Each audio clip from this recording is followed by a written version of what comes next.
Hi hello and ನಮಸ್ತೆ ಎಲ್ಲರಿಗೂ. Video most probably ಯಾವ ಕ್ಯಾಟಗರಿ ಅವರಿಗೆ ಅಂತ ನಾನು ಹೇಳಿಬಿಡ್ತೀನಿ ಇಲ್ಲಿ. ಸೊ ಯಾರಿಗೆ ಮೋಷನ್ ರಿಲೇಟೆಡ್ ಇಶ್ಯೂಸ್ ಇದೆ, ಲೈಕ್ ಕರೆಕ್ಟ್ ಮೋಷನ್ ಪಾಸ್ ಆಗ್ತಿಲ್ಲ, ತುಂಬ ಹಾರ್ಡ್ ಆಗಿದೆ ಸ್ಟೂಲ್ಸು, ಸೊ ಇದಕ್ಕೆ ರೀಸನ್ ನೀವೇ ಅಂತ ನಾನು ಹೇಳ್ಬೋದು. ಓಕೆ, ಸೊ ಯಾವ ರೀತಿಯಲ್ಲಿ ನೀವು ನಿಮ್ಮನ್ನ ಮ್ಯಾನೇಜ್ ಮಾಡ್ಕೋಬೇಕು, ಯಾವ ರೀತಿಯಲ್ಲಿ ಮೋಷನ್ನ ಪಾಸ್ ಮಾಡೋ ಟೈಮಿಂಗ್ಸ್ನ ಸೆಟ್ ಮಾಡ್ಕೋಬೇಕು, ಅದು ನಿಮಗೆ ಗೊತ್ತಿರಬೇಕು. ಸೊ ಲಾಸ್ಟ್ ವಿಡಿಯೋಲಿ ನಾನು ಡಿಸ್ಕಸ್ ಮಾಡಿರೋದು ಜಲ್ದಿ ಏಳೋ ಬೆನಿಫಿಟ್ಸ್ ಏನು ಅಂತ ಅಲ್ವಾ. ಜಲ್ದಿ ಎದ್ದಾದ್ಮೇಲೆ ಏನು ಮಾಡಬೇಕು ನೆಕ್ಸ್ಟ್ ನಿಮಗೆ ಗೊತ್ತಿರಬೇಕು ತಾನೆ. ಓಕೆ, ಸೊ ಎದ್ದು ಸ್ವಲ್ಪ 5 ಮಿನಿಟ್ಸ್ಗೋಸ್ಕರ ನಿಮ್ಮ ಕಣ್ಣನ್ನ ಕ್ಲೋಸ್ ಮಾಡಿಕೊಂಡು ಬಾಡಿದು ಎಲ್ಲ ಸಿಗ್ನಲ್ಸ್ನ ಒಮ್ಮೆ ಒಬ್ಸರ್ವ್ ಮಾಡಿ. ನಿಮ್ಮದು ಥಾಟ್ಸ್ ಏನು ನಡೀತಿದೆ, just you can feel yourself ಅಂತ ಹೇಳ್ತೀವಿ. ಕಣ್ಣು ಮುಚ್ಕೊಳ್ಳಿ ಅಂತಂದರೆ ಅಲ್ಲೇ ಮಲ್ಕೊಂಡು ಬಿಡಬೇಡಿ ಮತ್ತೆ. ಸೊ ಜಲ್ದಿ ಎದ್ದು just 5 minutes, not more than that. ನೀವು ಬೆಳಗ್ಗೆ ಜಲ್ದಿ ಎದ್ದು ಡೈಲಿ ರೂಟೀನ್ ಸ್ಟಾರ್ಟ್ ಮಾಡಿದಾಗೆ ನಿಮ್ಮದು blood supply to intestine increase ಆಗುತ್ತೆ. Plus movement of your colon ಅಂತ ಹೇಳ್ತೀವಿ, ಅದು ಪೆರಿಸ್ಟಾಲ್ಸಿಸ್ ಮೂವ್ಮೆಂಟ್, ಅದು ಮೋಷನ್ನ ಆಚೆ ತೆಗಿಯೋಕ್ಕೆ ಬಾಡಿಯಿಂದ ಏನು ಮೂವ್ಮೆಂಟ್ ಟ್ರಿಗರ್ ಆಗಬೇಕು ಅದಾಗುತ್ತೆ. ಆ್ಯಂಡ್ ಹೆನ್ಸ್ ಇವೆರಡು ಪ್ರಾಸೆಸ್ಸಿಂದ ನಿಮಗೆ ಮೋಷನ್ ರಿಲೇಟೆಡ್ ಇಶ್ಯೂಸ್ ತುಂಬ ಕಮ್ಮಿ ಆಗುತ್ತೆ. ಅಬ್ಸರ್ವ್ ಮಾಡಿರ್ಬೋದು, ಇದು ಕಾನ್ಸ್ಟಿಪೇಷನ್, ಎಸಿಡಿಟಿ ಇದೆಲ್ಲ ಜಾಸ್ತಿ ಆಗೋದು ಯಾರಿಗೆ ಅಂತಂದ್ರೆ ಯಾರು ಲೇಟ್ ಎದ್ದೇಳ್ತಾರಲ್ವಾ ಅವ್ರಿಗಾಗೋದು. ಬಿಕಾಸ್ ಲೇಟ್ ಎದ್ದು ಜಲ್ದಿ ಕೆಲ್ಸಕ್ಕೆ ಹೋಗ್ಬಿಡ್ತಾರೆ, ಆ ಹರಿಯಲ್ಲಿ ಬಾಡಿಗೆ ಟೈಮ್ ಕೊಡಲ್ಲ ಅವರು.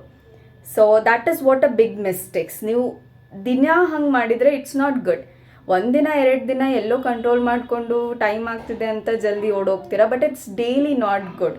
ನಿಮ್ಮ ಬಾಡಿ ನಿಮಗೆ ಸಿಗ್ನಲ್ಸ್ ಕೊಡ್ತಾನೆ ಇರುತ್ತೆ, ಬಟ್ ನೀವು ಅದನ್ನು ನೆಗ್ಲೆಕ್ಟ್ ಮಾಡ್ತಾನೆ ಹೋಗಿರ್ತೀರ. ಸೊ ನೆನಪಿಟ್ಕೊಳ್ಳಿ, whenever you get up early, ಸ್ವಲ್ಪ ಕಣ್ಣು ಮುಚ್ಕೊಂಡು ಬಾಡಿ ಸಿಗ್ನಲ್ಸ್ನ ಅಬ್ಸರ್ವ್ ಮಾಡಿಕೊಂಡು ತಕ್ಷಣ 5 ಮಿನಿಟ್ಸ್ ಆದಮೇಲೆ start your day.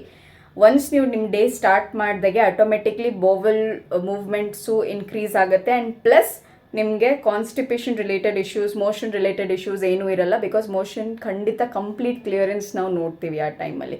Motion pass ಮಾಡೋಕ್ಕೆ ideal timing is in the morning. Because ನಾನು ಹೇಳಿರೋ ಪ್ರಕಾರ 2 ಪ್ರಾಸೆಸ್ ನಿಮಗೆ ತುಂಬ ಸಪೋರ್ಟ್ ಮಾಡುತ್ತೆ. And second is in the evening. So 2 time ಆದ್ರೂ it's a normal thing, not to worry anything much. But you have to give your body time to clear the toxins. And ಇದನ್ನು observe ಮಾಡಿದ್ದೀನಿ, ತುಂಬ ಜನ urine ಆಗಲಿ motion ಆಗಲಿ ತುಂಬ control ಮಾಡ್ಕೊಂಡು ಇಟ್ಕೋತಾರೆ. That's not at all good. ನಿಮ್ಮದು ಕಂಟ್ರೋಲಿಂಗ್ ಕೆಪಾಸಿಟಿ ಎಲ್ಲ ತೋರಿಸೋ ಅವಶ್ಯಕತೆ ಇಲ್ಲ, ನಿಮ್ಮ ಬಾಡಿನ ನೀವೇ ಹಾರ್ಮ್ ಮಾಡ್ತಿದ್ದೀರಾ. ಸೊ ಅರ್ಜೆಂಟ್ ಆದಾಗೆ please don't hold your urine over motion. ಅದು ನಿಮ್ಮ ಬಾಡಿಗೆ ತುಂಬ ಟಾಕ್ಸಿಕ್ ಕಂಟೆಂಟ್ಸ್ ಅಬ್ಸರ್ವ್ ಆಗಿ ಫರ್ದರ್ ಬೇರೆ conditions like urinary tract infection ಆಗಿರ್ಬೋದು, ಸ್ಟಮಕ್ ಇನ್ಫೆಕ್ಷನ್ ಎಲ್ಲ ಆಗೋ ಚಾನ್ಸಸ್ ಜಾಸ್ತಿ ಇರುತ್ತೆ. ಒಂದ್ಸಲ ಮೋಷನ್ ಇಶ್ಯೂಸ್ ಎಲ್ಲ ಸ್ಟಾರ್ಟ್ ಆದ್ಮೇಲೆ ನಾವು ರೆಮಿಡೀಸ್ ತೊಗೊಳಕ್ಕೆ ಸ್ಟಾರ್ಟ್ ಮಾಡ್ತೀವಿ. Why can't we follow it ನಾವ್?